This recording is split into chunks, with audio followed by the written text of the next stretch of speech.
Olá, minhas amigas, sejam muito bem-vindas para mais um vídeo devocional, onde nós estamos lendo o livro de Salmos juntas. E hoje nós estamos no Salmo 44, né? Esse é o terceiro vídeo que nós estamos fazendo nesse formato, para tratar com maior profundidade de fato daquilo que o Senhor tem ministrado conosco todos os dias. Mas nessa playlist vão ter aí diversos shorts dos primeiros salmos, e eu creio que o Senhor tem neste tempo, né? Algo mais sólido e mais profundo para derramar sobre nós. Então pegue a sua Bíblia, né, e medite comigo, apesar de que hoje, como nós estamos meditando no Salmo 44, ele é muito extenso, nós não estaremos lendo versículo a versículo, mas esteja com ela aberta, seja como os bereanos, né, de fato, tudo aquilo que você ouvir, examine as Escrituras para saber aquilo que é verdade está contido nas Escrituras, para que assim você não esteja simplesmente como ouvinte, mas de fato meditando e aprendendo sobre o que a palavra vem nos entregar. E para a gente começar trazendo aqui um contexto, né, geral sobre este salmo, quando nós olhamos na Bíblia Strong, ela vai trazer uma datação, provavelmente, de que esse texto, né, de que esse salmo, que foi atribuído aos descendentes de Corá, ele tenha sido escrito pós-exílio babilônico. Porém, existem também muitos estudos que podem trazer essa datação para momentos distintos, inclusive até antes disso,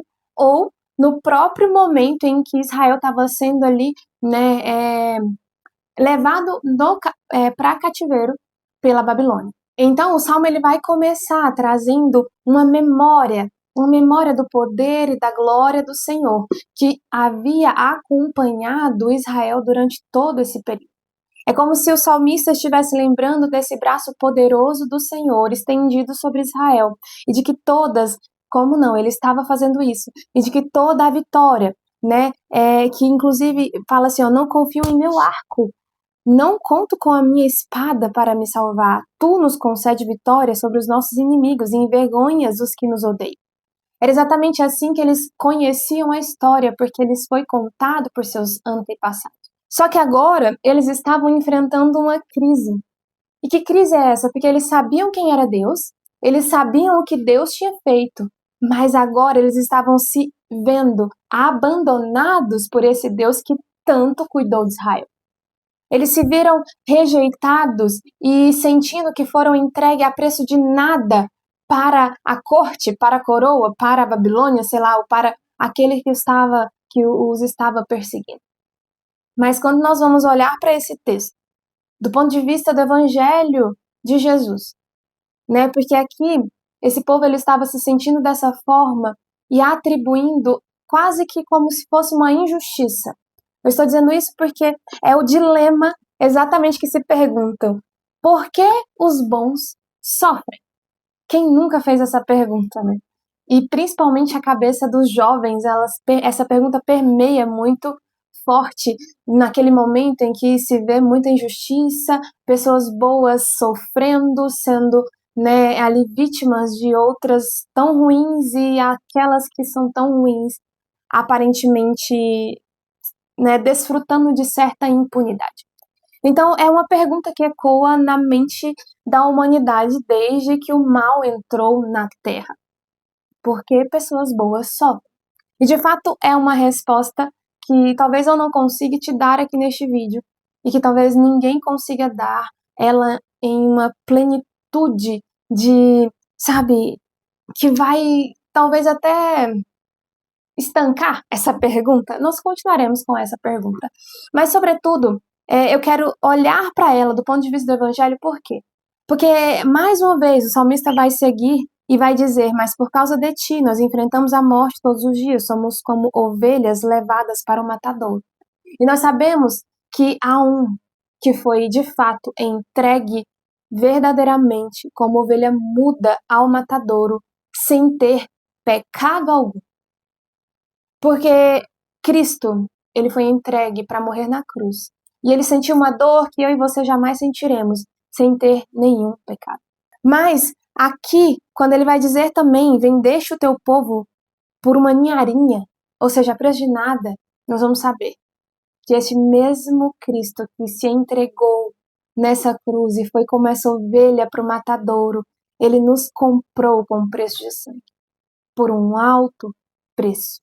Então, quando nós vamos fazer um contraste muito importante desse mesmo texto, mas agora aplicado sob a luz daquele que entende quem Jesus é e que de fato ele já veio e nos resgatou por seu amor, nós vamos conseguir ter uma outra perspectiva. E aqui eu não quero de maneira nenhuma, né, parecer insensível à dor derramada, né, por essa lamentação coletiva que estava sendo ali feita no Salmo 44. Porque a dor, ela é legítima. Nós enfrentaremos momentos de dores, nós enfrentaremos momentos de lágrimas. E muitos de nós, porque é intrínseco da nossa natureza, passar por momentos em que vamos nos sentir abandonados e rejeitados e achar que, inclusive, o Senhor de fato virou o rosto para nós, como aqui o salmista estava dizendo. E isso é tão intrínseco da nossa natureza que a gente pode ver o próprio Jesus enquanto homem na cruz. No momento em que o peso de todo o pecado estava sobre ele e ele se sentiu abandonado por Deus, e ele também diz: Pai, por que me abandonaste? Então eu não estou aqui dizendo que não há legitimidade na dor demonstrada pelo salmista. Mas eu quero que a gente olhe não como eles no final, porque no final ele vai dizer que estava literalmente grudado ao pó.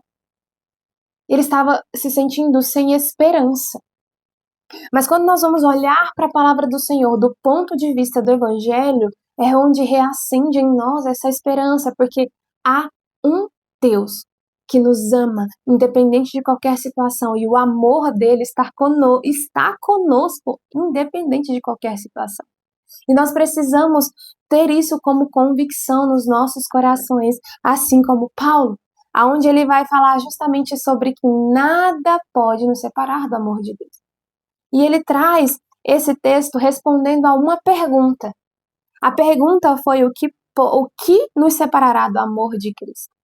E aí ele vai dizer, serão aflições ou calamidades, perseguições ou fome, miséria, perigo ou ameaças de morte? Como dizem as Escrituras, por causa de ti enfrentamos a morte todos os dias, somos como ovelhas levadas para o matadouro. Mas aí ele vai completar. Ele não vai simplesmente ficar com o fato de que, sim, por seguirmos a Cristo, por servirmos a Deus, nós seremos perseguidos, nós teremos aflições simplesmente pelo fato de que as trevas odeiam a luz. Isso é um fato. Porém, ele não vai somente dizer, estamos aqui para sofrer pelo nome de Cristo. Mas ele vai dizer sobre tudo isso. Ou seja, mas apesar de tudo isso, somos mais que vencedores por meio daquele que nos amou. E ele vai continuar dizendo uma coisa que eu e você precisamos nesta manhã. De fato, também estar convictos e convencidos, porque ele vai dizer, e eu estou convencido de que nem a morte, nem a vida, nem anjos, nem demônios, nem o que existe hoje, nem o que virá no futuro, nem poderes, nem altura, nem profundidade, nada em toda a criação jamais poderá nos separar do amor de Deus revelado em Cristo Jesus. Então essa é a esperança que o salmista não tinha, porque ele não estava em um contexto que o revelasse a Cristo. Então é preciso entender que quando nós estamos fazendo esse contraste entre o Salmo 44, que foi escrito por pessoas que ainda não tinham a revelação deste Salvador, desse que os resgatou de fato pelo seu amor. E agora que Paulo, qual a diferença entre Paulo e o salmista? Era de fato a revelação de Cristo. E o mais precioso é que Cristo está, sim, se revelando a mim e a você todos os dias. Em todas as coisas que nos rodeiam, o amor de Deus está conosco. E quando eu estava refletindo, de fato, sobre o contexto de olhar, sabe, do ponto de vista da salvação e da cruz de Cristo, que nos revela o amor precioso de Deus.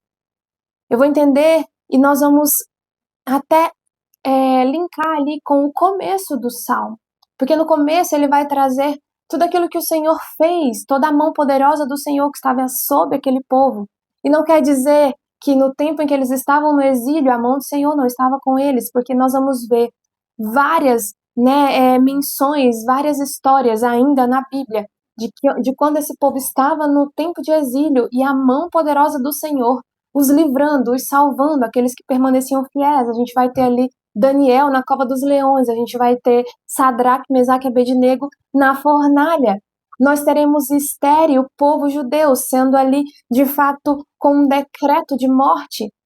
Em todos esses momentos, eles estavam ainda sob exílio babilônico. Ou seja, eles não estavam limitados simplesmente ao fato de estarem escravizados. Ainda enfrentaram perigos maiores, aflições maiores, e ainda assim, o amor de Deus estava com eles.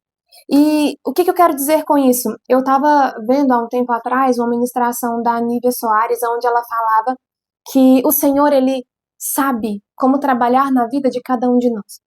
E ela falou que o Senhor entende, sabia como era ela e como ele precisava trabalhar na vida dela para construir de fato essa fé sólida que ela tem hoje, né? E ela falou que teve momentos na vida dela em que ela precisou de fato ver o poder do Senhor ali, sabe, materializado. E o Senhor permitiu que ela vivesse e experimentasse isso. Isso construiu a relação que ela tinha com quem Deus era e o que ele podia fazer na vida dela. Mas chegou um momento em que a fé dela estava madura e ela precisava agora ir para um novo nível de entendimento de quem Deus era. E nesse momento, o Senhor agora deixa de trazer tantas experiências e demonstrações do seu poder. E é isso que o Senhor me fez enxergar, sabe? Muitas vezes nós enxergamos momentos de dores e aflições como se o Senhor tivesse nos abandonado, porque em alguns momentos de dores e aflições nós vamos perceber muito forte a presença do Senhor e nós vamos inclusive ser socorridos rapidamente. Em outros momentos não, em outros momentos nós iremos passar por uma prova, um deserto ou um vale mais extenso, mas ainda assim a manifestação do poder do Senhor está ali, nos sustentando, nos segurando, nos mantendo firmes. E é importante a gente entender que quando o Senhor ele quer nos levar para níveis maiores de maturidade, talvez ele vai permitir que nós passemos por lutas também maiores, por vales maiores, por desertos mais intensos. E nós precisamos guardar isso no nosso coração, de que independente se eu estiver na luta, sabe, se eu estiver no deserto, o amor de Deus está comigo ali. Se eu estiver na enfermidade, o amor de Deus está comigo ali. Se eu estiver sendo perseguido, o amor de Deus está comigo. Se eu estiver com fome, o amor de Deus está comigo. É exatamente o que Paulo vai dizer quando ele fala, né, que tudo posso, tudo suporto naquele que me fortalece. Mas antes disso ele estava falando o quê? Eu aprendi o que é viver na bonança e na escassez, o que é ter muito e ter pouco. Ou seja, é saber que o amor de Deus, é por isso que ele fala com tanta convicção de que nada pode separar ele do amor de Deus. E quando a gente fala isso, talvez a gente pense assim, não tem nada que eu faça que vai me afastar do amor de Deus. Mas não é só isso. Não há nada que você passe que está te tirando da presença do amor de Deus na sua vida. Entende que é muito mais além do que muitas vezes a gente para olhar? Então é por isso que eu queria dividir com você. E eu espero que o Senhor, ele continue ministrando contigo, de fato, independente de onde quer que você esteja, da situação que você esteja passando. E eu digo isso, de fato, de quem tem visto a mão do Senhor em amor, em momentos difíceis. Nós passamos lutas, todos nós passamos. Todos nós enfrentaremos momentos difíceis. Todos nós passaremos por momentos de lágrimas rolando em nossos olhos e nós precisamos entender que isso não é falta de fé. Isso não é um momento em que eu estou negando a mim mesma a existência de Deus. É apenas a minha natureza humana, enfrentando da forma que pode tudo que é nos exposto nesta terra. Mas o mais lindo É saber que, independente desses lugares, desses momentos, nada vai me tirar a certeza de que Deus me ama e que tudo que eu estiver enfrentando não é o fim. Mesmo a morte não é o fim. Assim como Paulo tinha essa convicção. E ele trouxe para nós, aqui no texto de Romanos 8, justamente refletindo a passagem ali de Salmo 44, no verso 22, aonde o salmista está dizendo que por conta de Deus, né, por conta de ti, Senhor, nós somos levados todos os dias como ovelhas para o matador. E só quem tem a revelação de Cristo em seu coração, de verdade, reconhecendo que não tem outro caminho, não tem outra luz que de fato vai nos alcançar de uma forma tão completa, que vai nos deixar convictos de que toda e qualquer situação ainda é manifestação do amor de Deus por nós. Porque Jesus veio, morreu por mim e por você. Está disponível para aqueles que ainda não o confessaram. E eu aproveito essa oportunidade para dizer que se você ainda não confessou com os seus lábios que Jesus é o único que pode te salvar, faça isso.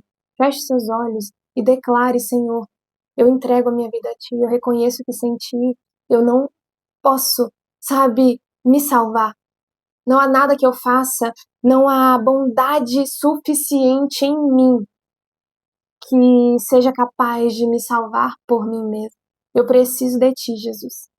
Me alcança, me aceita, de verdade me faz novamente filho de Deus, por meio do Teu sacrifício, porque eu creio que Tu és o meu Salvador. Escreve agora o meu nome no livro da vida, porque eu tenho certeza e eu posso dizer isso para você, que não há alegria maior do que ter o seu nome escrito no livro da vida, independente de qualquer situação que você enfrentar aqui. Amém? Que essa palavra ela alcance seu coração. Compartilhe com uma amiga que você, né, entenda que precisa compreender hoje que nenhuma situação a qual ela esteja está afastando ela da manifestação do amor de Deus, para que ela possa correr, e assim como eu e você possamos correr mais uma vez para os pés de Jesus, sabendo que Ele é a própria manifestação do amor de Deus. Amém? Até a próxima. Tchau, tchau.